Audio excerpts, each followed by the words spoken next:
మీ ఏం IT AI job అయితే join next it challenge. Job తెచ్చుకోండి, 5 లక్షలు తీసుకోండి.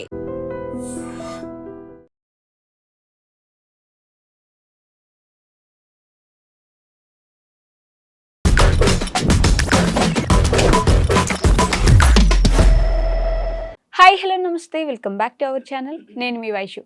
ఎన్ని కేసులు అవుతున్నా, ఎంతమంది బెదిరిస్తున్నా, ఎన్నో చట్టాలు తీసుకొస్తున్నా, ఈ మృగాలు అంటారా, మృగాళ్ళు అనాలా, మగాళ్ళు అనాలా అర్థం కావట్లేదు. కానీ అత్యాచారాలు మాత్రం ఆగట్లేదు అనమాట. ఒక మతిస్థిమితం లేని 13 ఏళ్ల బాలికపై వైజాగ్ సీతమ్మ దారిలో అత్యాచారం జరిగింది. చేసింది ఎవరు అంటే వాళ్ళు కూడా మైనర్సే, ఇద్దరు చిన్న పిల్లలు, ఇద్దరు అబ్బాయిలు. వాళ్ళిద్దరూ అత్యాచారం చేశారు. దాని వెనక డ్రగ్స్ ఉన్నాయా, లేకపోతే వాళ్ళ వయసు రీత్యానా, లేకపోతే అప్పుడప్పుడే పెరుగుతున్న కౌమారం దశ కారణంగానా, వాళ్ళ మైండ్ ఎలా ఉంది, ఈ విషయం గురించి మాట్లాడడానికి ఈరోజు నాతో పాటు థింక్ అగైన్ ప్రోగ్రాంలో రజనీరమ్మ గారు ఉన్నారు. మేడంతో మాట్లాడదాం. హలో మ్యామ్, నమస్తే. నమస్తే అమ్మా. చిన్న పిల్లలు, చిన్న పాప, అది కూడా మతిస్థిమితం లేని అమ్మాయి అంటే ఆ అమ్మాయి స్టేట్ ఆఫ్ మైండ్ ఎలా ఉంటుందో మనం అర్థం చేసుకోగలము. చేసింది కూడా ఇద్దరు చిన్న అబ్బాయిలు, అది కూడా స్థానికంగా చూసి రోజు అమ్మాయిని గమనించే చేశారని చెప్పి తెలుస్తుంది. వాళ్ళ మైండ్ ఎలా ఉంటుంది, దాని వెనుక డ్రగ్స్ ప్రభావం ఎలా ఏమైనా ఉందంటారా? మరి ఆ ఏజ్లో అలాంటి ఆలోచనలు ఎందుకు వస్తున్నాయి అంటారు మ్యామ్? నాకు ఒక సంఘటన గుర్తుకొస్తుంది. ఊరు అది నాకు జ్ఞాపకం లేదు. ఇట్లానే కాళ్ళు చేతులు పని చేయని ఒక తమ్ముడు కూతురు మీద పెద్దనాన్న, ఓకే, అంటే తల్లిదండ్రి కూడా లేరు అమ్మాయికి. అక్క బావ ఎక్కడో పక్కన ఎక్కడో ఉండేవారు. మరి లేకపోతే అక్క బావ ఇంట్లో ఉంటుందా, ఒక రూమ్లో ఉండింది. అయితే ఈ పెదనాన్న అనేవాడికి కూడా దగ్గర దగ్గర 70 ఏళ్ళు పైనే ఉంటాయి. ముసలాడైపోయాడు, ఫుల్ డ్రింక్ చేస్తుంటాడు. ఇంకా ఎవ్రీడే అత్యాచారం చేస్తుంటే ఆ అమ్మాయి కదలలేదు, మెదలలేదు. ఎవ్రీడే తాగేసి రావడము, ఇంట్లో ఇప్పుడు ఏదో పనులకు వెళ్తూ ఉంటారు. ఈ అమ్మాయికి కావాల్సిన ఫుడ్ అంతా ఏర్పాటు చేసేసి అన్నీ చూసి, అక్క ఏమన్నా బయటకు వెళ్తుందేమో పనుల మీద, పనులు చేసుకోకపోతే నడవదు కదా. మరి అలాంటప్పుడు ఆ సమయంలో వీడు శుభ్రంగా తాగొచ్చి అమ్మాయి అంటే డ్రగ్స్కి బానిసయ్యి స్పృహ లేని సమయంలో ఒళ్ళు తెలియని ఇదిలో చేశారా అనటానికి కాదు ఇది. పెద్దవాళ్ళు కూడా ఆ వికలాంగుల మీద ఇలాంటి అక్రమాలు, అన్యాయాలు, అత్యాచారాలు చేస్తున్నారు. ఏంటంటే వాళ్ళు అరవలేరు, వాళ్ళు ఏం చెప్పలేరు, ఎవరికి చెప్పలేరు అనే ఒక ఇదనమాట. మేము ఏం చేసినా ఎవరు అడిగేవాళ్ళు లేరు. అందులోకి ఆ అమ్మాయికి ఎవరు లేరు, తల్లిదండ్రులు లేరు, తోడబుట్టిన వాళ్ళు లేరు, పెళ్ళి అదంతా ఏమీ లేదు. ఆమె డిపెండ్ అయ్యి మంచంలో ఉంటుంది. వీడు రోజు వెళ్ళి అత్యాచారం. ఇది ఎంత ఘోరం చూడండి. మరి మాట్లాడలేదు, చాలా ఘోరం జరిగింది. ఆ అమ్మాయి ప్రెగ్నెంట్ కూడా అయింది, మంచంలో ఉన్న అమ్మాయి.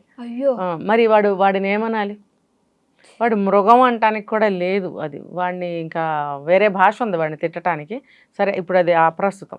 ఇప్పుడు ఈ పిల్లలు తయారయ్యారు. పిల్లలు పెద్దవాళ్ళని కాదు, అందరూ ఒకలానే బిహేవ్ చేస్తున్నారు. ఇప్పుడు అందరి మెంటాలిటీ ఒకలా ఉంది. ఇప్పుడు కౌమార దశలో ఇలా ఉంటుందా అని అడిగావు. దీనికి కౌమారం అలా అవసరం లేదు. పాత రోజులు వెనక్కి వెళ్ళిపోతే, బాగా 100 సంవత్సరాల క్రితం వరకు వెళ్ళిపోతే మగపిల్లలకు కూడా 16-17 ఏళ్ళకే 16 ఏళ్ళకే పెళ్లి చేసేవారు. అంటే అది వేరు. అంటే వాళ్ళకి అన్నీ తెలుస్తాయి, ఆ శరీరం కూడా అనుకూలంగా ఉంటుంది. సో పెళ్లి చేసేవారు. వీళ్ళు ఎక్కడ పక్కదారి పడతారు అని చెప్పి ఆడపిల్లలకి 10, 11, 9, 12, 14 ఎనీ ఏజ్లో చేసేవారు. ఒక మెచ్యూర్ అవ్వకపోయినా కూడా అయిన తర్వాత కాపురానికి పంపించేవారు. ఇలా ఉండేది. ఎందుకు అని అంటే ఇవే ఈ సంఘటనలన్నీ జరగకుండా ఇది ఆ రోజుల్లోనే కనిపెట్టి జాగ్రత్త చేశారు విషయాలన్నీ కూడా. కానీ ఇప్పుడు ఏమైంది, అభివృద్ధి సాధించాలి, సమానత్వంగా ఉండాలి, తర్వాత మేము ఎందులోనూ తక్కువ కాదు, దేనికి మేము అటాక్కి గురి కాకూడదు, మేముగా బ్రతకాలి అనే ఒక ఇది వచ్చిన తర్వాత ఆడపిల్లలు బాగా చదువుకుంటున్నారు, ఇదంతా జరుగుతుంది. ఇప్పుడు ఈ అమ్మాయిని చూస్తే చిన్న పిల్లలు, ఇంకా లోకం తెలియని పిల్లలనే చెప్పాలి. మరి ఈ మైనర్ బాలికలు బాలురు అని అంటున్నారు కదా, వీళ్ళు బాలురు బాలికలు అనాలని అసహ్యంగా ఉంది నాకు. ఏంటంటే వీళ్ళకి ఇప్పుడు ప్రస్తుతం నేను చూసిన పరిస్థితులు, బయట చూస్తున్నాను చాలా వరకు ప్రతిదీ ఓపెన్ అయిపోయింది. ప్రతి దాని గురించి మాట్లాడుకోవటము, తర్వాత ఈ సోషల్ మీడియాలో పోర్న్ వీడియోస్ ఓపెన్ చేసి చూడడము, దానికి సంబంధించిన ఫొటోస్ కానీ ఇంకోటి కానీ మొత్తం అన్నీ వాళ్ళు చూస్తున్నారు. ఇంకొకటి ఏంటంటే ఇవి ఎక్కువగా లో క్లాస్ పీపుల్ మధ్యన ఎక్కువగా సంఘటనలు జరగడానికి ఛాన్సెస్ ఉన్నాయి. వాళ్ళ ఇళ్లలో ఏంటంటే ఒక్క రూమ్లో అట్లా బ్రతుకుతూ ఉంటారు, ప్రతిదీ వాళ్ళ ముందు జరుగుతూ ఉంటాయి. వీళ్ళు చిన్నతనం నుంచి చూస్తూ వస్తూ ఉంటారు. ఒక ఏజ్ వచ్చిన తర్వాత 13, 14, 15 ఏజ్ వచ్చిన తర్వాత నువ్వు అన్నట్టు హార్మోన్స్ పనిచేస్తూ వాళ్ళకి కోరికలు పుడతాయి. అంటే ఏది కూడా ఊరికే జరగదు, బ్యాక్గ్రౌండ్ అనేది ఉంటుంది. తల్లిదండ్రులు ఇంట్లో లేదా చుట్టాల పక్కల్లో అటుపక్క ఇటుపక్క చిన్న చిన్న ఇళ్ళు ఉంటుంటాయి. వాళ్ళ కళ్ళల్లో చాలా దృశ్యాలు పడుతూ ఉంటాయి, ఎన్నో పడుతూ ఉంటాయి. ఫస్ట్ మాటల ద్వారానే కొంతమంది మనుషులు సెక్స్ చేసేస్తారు. నిజంగా నేను విన్నాను. కూల్ చేసుకునే మనుషులు ఒక ఆడ మగ మాట్లాడుకునే మాటలు నేను చాలాసార్లు వినటం జరిగింది. అంటే వాళ్ళు మాటలతోనే ఆ రకంగా చేస్తున్నారు అని అంటే పక్కనున్న పిల్లలు వింటూ ఉంటారు. వింటే వాళ్ళకి అర్థం కావాలి అనుకుంటారు. 1, 2 సార్లు 3 సార్లు 4 సార్లు వింటూ ఉంటే వాళ్ళకి ఎందుకు అర్థం అవ్వదు? ఖచ్చితంగా అర్థమవుతుంది. సో వీళ్ళు అలాంటి మాటలు వింటూ అలాంటి దృశ్యాలు చూస్తూ పెరుగుతారు. ఇప్పుడు ఏంటి హెల్ప్ అవుతుంది అంటే సోషల్ మీడియా. అందులో అన్నీ కనపడుతున్నాయి, అన్నీ వినపడుతున్నాయి, అన్నీ తెలిసిపోతున్నాయి. సో మరి ఇవన్నీ హెల్ప్ కాదా వాళ్ళకి? మేము చేయొచ్చు అంటే మా వయసుకి మేము ఇది చెయ్యకూడదు అనేది వాళ్ళకి ఎలా తెలుస్తుంది? తెలీదు. ఇప్పుడు ఎడ్యుకేటెడ్ పీపుల్ అయితే వాళ్ళ పిల్లలకి పెంపకాలన్నీ ఒక రకంగా ఉంటాయి, వీళ్ళకి అలా ఉండవు. మొన్న ఒక 1 year బాబుని నేను చూసా. 1 year మీద ఒక 1-2 months అంత కూడా ఉండదు. ఆ బాబు కూలీ వాళ్ళ బాబు అనమాట. వాళ్ళు కూలి చేసి కూర్చున్నారు అక్కడ.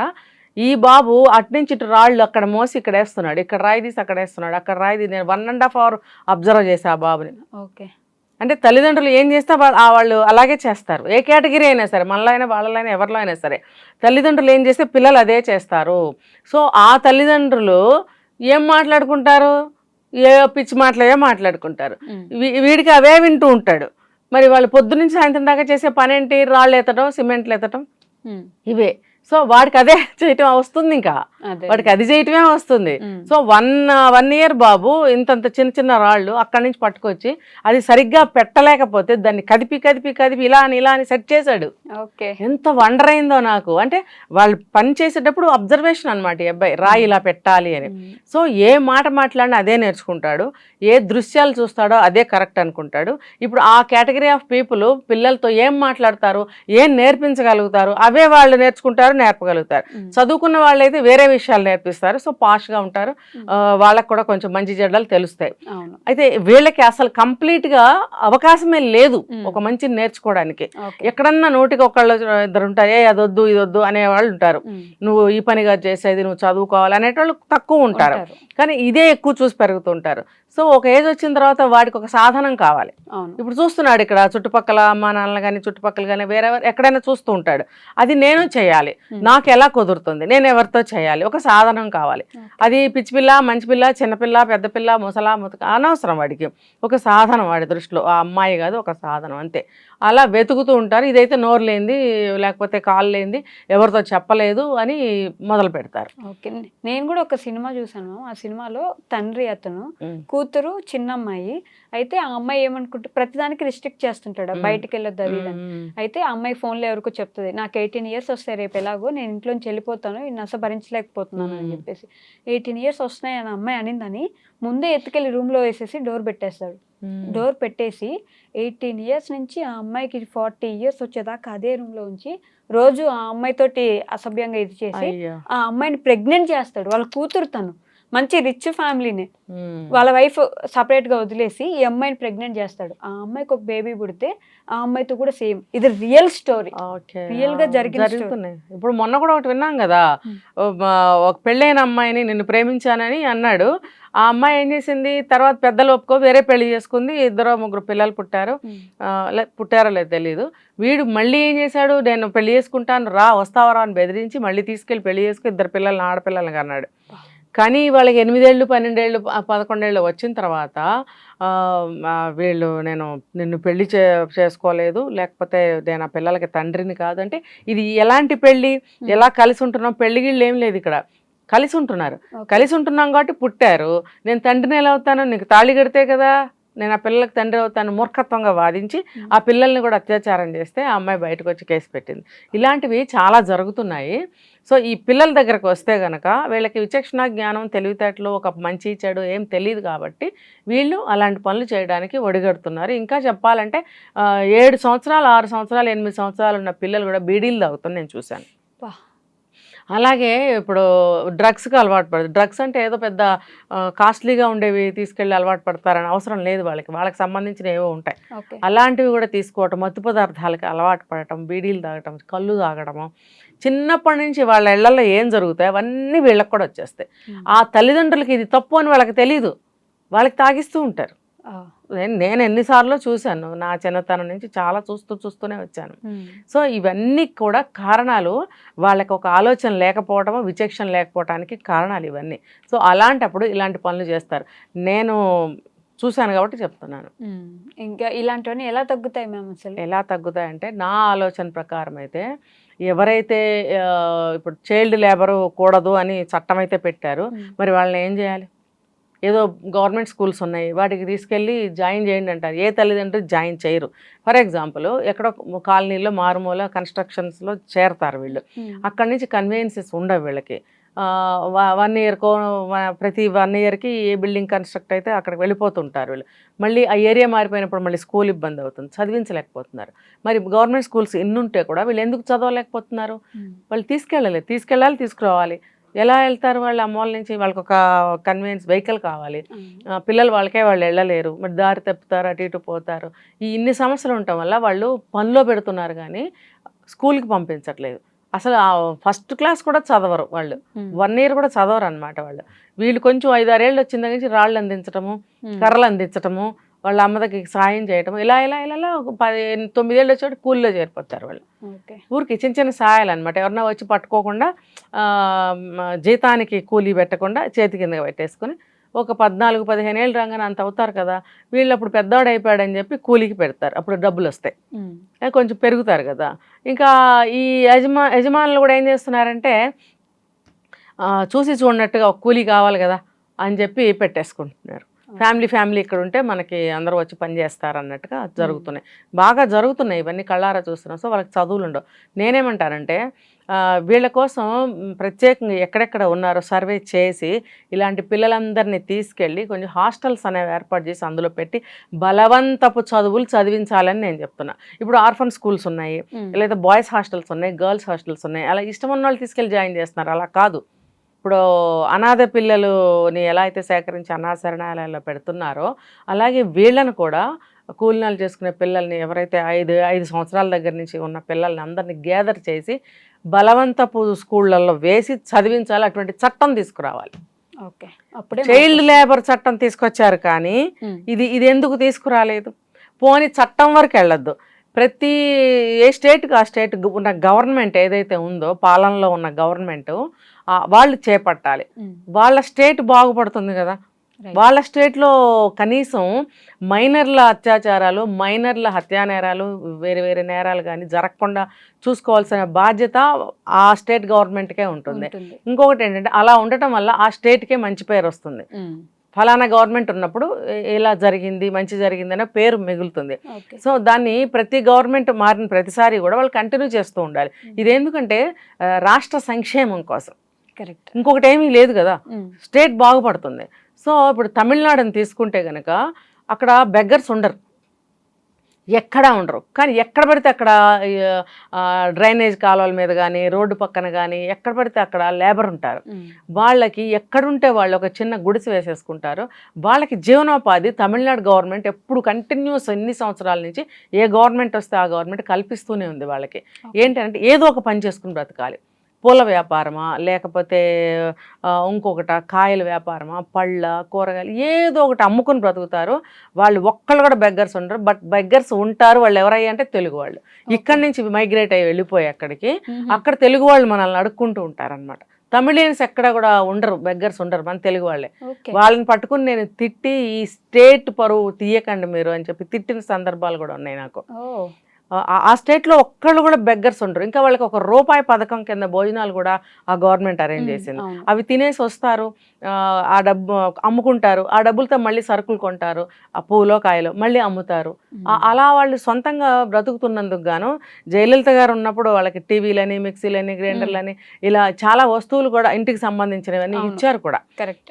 కనీసం వాళ్ళ అక్కడ ఇంకొక బిజినెస్ ఉంది ఏంటో తెలుసా?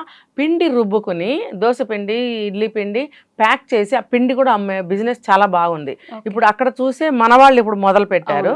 ఇది ఇందాక మనం లారెన్స్ గారిది మనం మాట్లాడుకున్నప్పుడు ఎలా అయితే కంపేర్ చేసామో ఇక్కడ కూడా ఆ కంపారిజనే నాకు కనిపించింది. ఏంటంటే వాళ్ళేమో 15 రూపాయలకి 20 రూపాయలకి కేజీ పిండి ప్యాకెట్ అమ్మితే దోశ పిండి, ఇక్కడ మన వాళ్ళు 60-70, అది కూడా కేజీ ఉంటుందా లేదా తెలీదు. ఇంత ప్యాకెట్ వచ్చేసి అది ఎన్ని దోశలు వస్తాయి, ఎన్ని ఇడ్లీలు వస్తాయి, టూ మచ్ అనమాట. ప్రతిదీ అలాగా వంకర చేసేస్తున్నారు విషయాన్ని. అలా చేయకూడదు. అసలు మీరు ఆ బిజినెస్ చేస్తున్నది దేనికి? ఎవరికైనా సహాయం కోసమే కదా పాపం. జాబ్కి వెళ్ళేవాళ్ళు వాళ్ళకి ఇబ్బంది అవుతుందని మీరు అమ్ముతున్నప్పుడు ఆ పిండి రేట్ అంత ఉంటుందా అని మీరు ముందు అనుకోండి. అంత ఉండదు. తమిళనాడులో అయితే 10 రూపాయల దగ్గర నుంచి నాకు తెలుసు, మేబీ ఇప్పుడు 20 రూపాయలు ఉంటుందో 25 రూపాయలు ఉంటుందో కేజీ పిండి. ఇది కేజీ ఉందా నాకు తెలియదు. అలా వాళ్ళకి అలా ఆ బిజినెస్ చేసుకోవడం కోసం గ్రైండర్లు మిక్సీలు కూడా ఇచ్చారు వాళ్ళకి. టీవీ ఎందుకు ఇచ్చారు? లోకం తెలుసుకోండి, ఎలా బ్రతకాలో నేర్చుకోండి, రాజకీయాలు ఎలా ఉన్నాయో తెలుసుకోండి, బయట సివిల్లో ప్రపంచంలో ఎలా ఉందో తెలుసుకోండి, నాలెడ్జబుల్గా బ్రతకండి, తెలివి తక్కువగా ఉండకండి, తెలివి పెంచుకోండి అని చెప్పి ఇలాంటి వస్తువులు వాళ్ళకి ఇవ్వటం వల్ల నిజంగా తమిళనాడులో చాలా బాగా ఉంటారు. మరి అలాంటివి ఏమన్నా ఇక్కడ ఉన్నాయా? లేవు. ఆ పథకాలు పెడుతున్నారు, కోట్లు ఖర్చులు అవుతూనే ఉన్నాయి, కానీ ఉపయోగకరంగా లేవు అని నేను అంటున్నా, అంతకుమించి ఏం కాదు. అలాగే ఇప్పుడు ఇది తీసుకుంటే కనుక ఈ లేబర్ని, వీళ్ళకి ఇలాంటి ఉపాధి పథకాలు ఇవన్నీ కూడా లేవు. ఇంకా ఈ పిల్లల్ని కనీసం ఈ పథకం కింద అయినా సరే బలవంతంగా తీసుకెళ్ళి కొన్ని హాస్టల్, ఏ ఏరియాకి ఒక హాస్టల్, ఆ ఏరియాకి ఒక హాస్టల్ అట్లా పెట్టినట్టయితే పిల్లలన్నీ అక్కడ పడేస్తే వెళ్ళి వారానికో 15 రోజులకో చూసుకుని వస్తారు, వీళ్ళ కూలి వీళ్ళు చేసుకుంటూ ఉంటారు. అట్లా ఫ్రీ హాస్టల్స్ అనేవి వాళ్ళకి పెడితే ఇలాంటి నేరాలు ఆగుతాయి, తగ్గటం కాదు, ఆగుతాయి. వాళ్ళు బయటకు వచ్చి ఎక్కడికి వచ్చి ఏం చేస్తారు? చేయరు. ఉన్నాయి కదా అంటే ఉండటం కాదు, ఇలా ప్రత్యేకంగా ఊళ్ళ నుంచి మైగ్రేట్ అయ్యి ఒరిస్సా వాళ్ళు, బీహార్ వాళ్ళు, ఆంధ్ర వాళ్ళు ఎంతమంది వచ్చి ఇక్కడ కూలి చేసుకుంటున్నప్పుడు వాళ్ళకి ఒక దిక్కుమొక్కు టికాణా ఏం లేదు ఇక్కడ. వాళ్ళతో పాటు ఇలా పిచ్చిగా పెరుగుతున్నారు, ఇలాంటివి జరుగుతున్నాయి. కాబట్టి ఇలాంటి పిల్లలందరినీ ఆ ఏరియా అని చెప్తున్నాను నేను, అక్కడ హాస్టల్లో పడేస్తే వీళ్ళు కాంట్రాక్ట్ అయ్యే వరకు అక్కడ చదివించుకుంటారు, ఆ హాస్టల్లో ఉంటారు, ఒక మంచి విద్యని బుద్ధిని పొందగలుగుతారు. ఇంకో ఏరియాకి వెళ్ళిపోయినప్పుడు ఆ ఏరియాలో కూడా ఒక హాస్టల్ ఉన్నట్టయితే మళ్ళీ పిల్లల్ని అక్కడ పెడతారు. కొద్దో గొప్ప 10th వరకైనా చదువుకోగలిగితే వాళ్ళకి విచక్షణ అనేది పనిచేస్తుంది. Okay ma'am, thank you. నిజంగా ప్రస్తుతం ఉన్నటువంటి సమాజం దేనికి ప్రయారిటీ ఇస్తుంది?